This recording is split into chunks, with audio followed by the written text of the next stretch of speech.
yonent bi sallallahu alayhi wa alihi wa sallam ndax xam nga ni njàmbaarteem foo ko natt rek weesu na ko. dinaa la ci jox ay misaal. Anas ibn Malik nee na am na ñett guddi yoo xam ne dañ daan dégg benn coow benn bruit bu raglu lool ci àll bi ca Medina. nee na ñett guddi yëpp saa bu ñu génnee daw di xooli mbir mi lan la yonent bi lañuy dajal mu dem xooli ko ba ñëw moo ñuy njëkk a jóg. am na ci guddi goo xam ne dafa jóg rek jël jaaseem daa di war fasu Abi Talha, fas baa ngi tudd Mandub.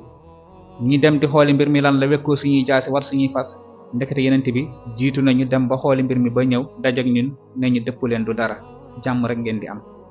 lii bokk ci màndargay njàmbaarte yonent bi.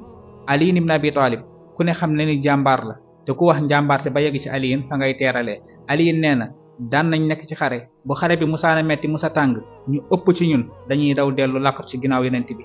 nee na bokk na ci misaal xare Badar tolloon nañ ci moment yoo xam ne xawoon na tar lool dañoo arrière làkku ci ginnaaw yonent bi jiital ko loolu yëpp di wane njàmbaarte yonent bi. Barra ibnu Azib benn waay bu bokk ci waa giiru Bani Qays mus na ko laaj ndax keroog xare Xunayn da ngeen daw.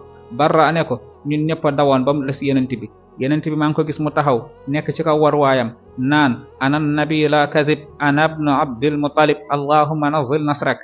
man la yonent bi loolu kenn werantew ko man la doomu Abdul Muttalib yàlla wàcceel sa ndimbal. Barra nee na maa ngi gis yonent bi nekk ci kaw war waayam jàkkaarloog yéefar yi di wax baat yi ñëpp a daw ba mu des moom yonent bi alayhi salaatu wassalaam. mbokk lii lépp di wane njàmbaarte yonent bi di wane matuk yonent bi foo ko natt rek nga yaakaar ni foofu rek la mëne ci côté xam-xam ci côté woyof ci côté baax ci côté njàmbaarte ci côté am fit ci côté lewet.